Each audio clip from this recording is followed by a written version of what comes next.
ሰላም ይብዛላችሁ ውድ ወገኖቼ። እንግዲህ እንደሰማችሁት ምናልባት እነዚህ የሐዋርያት ቤተክርስቲያን ልጆች ዋራ ዋራ ያ ቅዱስ ስፍራ ብለው ነው የዘመሩት።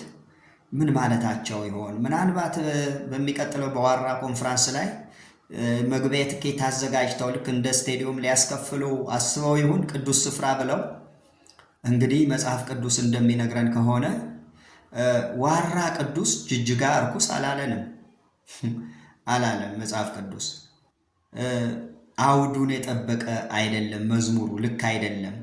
ቅዱስ ማን ነው? መጽሐፍ ቅዱስ የሚነግረን መጽሐፍ ቅዱስ አንደኛ ጴጥሮስ ምዕራፍ 1 ከቁጥር 15 እና 16 ጀምሮ እንዲህ ይላል፣ ዳሩ ግን እኔ ቅዱስ ነኝና ቅዱሳን ሁኑ ተብሎ ስለተጻፈ የጠራችሁ ቅዱስ እንደሆነ እናንተ ደግሞ በኑሯችሁ ሁሉ ቅዱሳን ሁኑ ይላል። የእግዚአብሔር ቃል ሲነግረን እኔ ቅዱስ ነኝ እናንተም ቅዱስ ሁኑ ብሎል እንጂ ወደዚህ ስፍራ ስለመጣችሁ ቅዱስ ትሆናላችሁ አላለም። ዋራ በመሄድ ቅዱስ የሚኮን ከሆነ ጅጅጋ በመሄድ እርኩስ የምንሆን ከሆነ እግዚአብሔር ያዳላል እንዴ? ምናልባት እዛ ሄዶ ሰው ምንድን ነው የሚያገኘው? በመክሊት ስም ገንዘቡ ከመክሰር ረጅም ኪሎ ሜትር ተጉዞ ከመሄድ አዋራ በአዋራ ሆኖ ከመምጣት ሌላ የሚያገኘው ፋይዳ ያለ ብዬ እኔ አላምንም። ዋራ ቅዱስ ስፍራ አይደለም።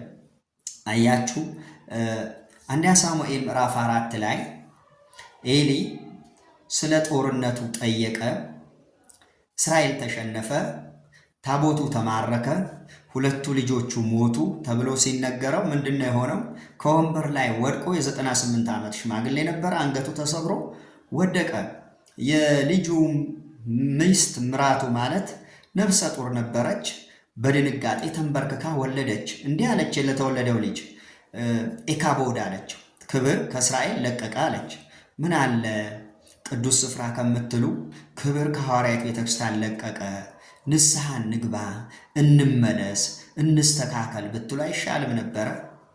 ይሄ ልክ ነው ብላችሁ ታስባላችሁ?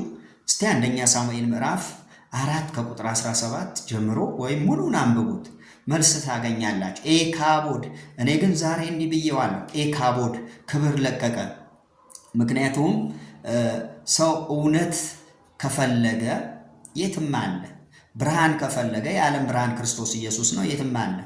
ምናልባት እናንተ በማስታወቂያ ህዝቡን ጠርታችሁ መክሊት ለመሸጥ ኪሱን ለማጠብ ገንዘቡን ለመውሰድ እንጂ ከዛ ስፍራ ምንም ነገር ያገኛል ብዬ እኔ አላስብም። ምክንያቱም ስፍራው አውቀዋለሁ። ከፍተኛ ገንዘብ የምትሰበሰቡበት ስፍራ ነው። ከፍተኛ መክሊት የምትሰሩበት ስፍራ ነው። መክሊት ማለት ንግድ ነው። ንግድ ማለት ደግሞ ባት የማይከፈልበት፣ ግብር የማይከፈልበት፣ መንግስት የማይቆጣጠረው በጣም የማጭበርበሪያ ሲስተም ነው ብል ይሄ ማጋነን አይደለም፣ እውነት ነው። የት ነው ይሄ ዋራ የሚገኘው? ሲዳማ ክልል ውስጥ ነው። ወደ አለታ ወንዶ ከመድረሳችሁ በፊት ያለ አንድ ሜዳ ነው። ዋራ ይባላል አካባቢው፣ የአካባቢው ስም ነው እንጂ ዋራ ይላል እንጂ ዋራ ቅዱስ የሚል እስከዛሬ እኔ የአካባቢው ሰው ሲጠራ፣ መንግስትም ሲጠራ፣ በሚዲያም ሲጠራ እኔ አልሰማሁም። ዋራ ቅዱስ ነው፣ ኑ እንበዝብዛችሁ፣ ኑ እናታላችሁ፣ ኑ እናጥምቃችሁ አይነት ነገር ነው። በባካችሁ ቆም ብላችሁ አስቡ። ምን እንደምታወሩም እንደው ብታስተውሉስ ምን አለ። ድሮ እኔም እዛ እያለሁ አንድ መዝሙር ዘምር ነበረ። ያ መዝሙር ምን ይላል? እግዚአብሔር ኢየሩሳሌምን ባርኳል፣ በዋራ ሜዳ ላይ መንፈስ ፈሷል፣ ዛሬም በአዲስ አበባ ይደገማል። እግዚአብሔር ኢየሩሳሌምን ባርኳል፣ በዋራ ሜዳ ላይ መንፈስ ፈሷል፣ ዛሬም በአዲስ አበባ ይደገማል። አያችሁ፣ በሜዳው ላይ ነው መንፈስ ቅዱስ የወረደው፣ በእኛ ላይ አልወረደም እያላችሁ ነው። አዲስ አበባም ላይ ይደገማል አላችሁ። ይኸው ተደገማ። ክርስቶስ ኢየሱስ በሥጋ መምጣቱን አስካዳችኋል። የእግዚአብሔር ልጅ መሆኑን አስካዳችኋል። የዳዊት ዘር መሆኑን አስካዳችኋል።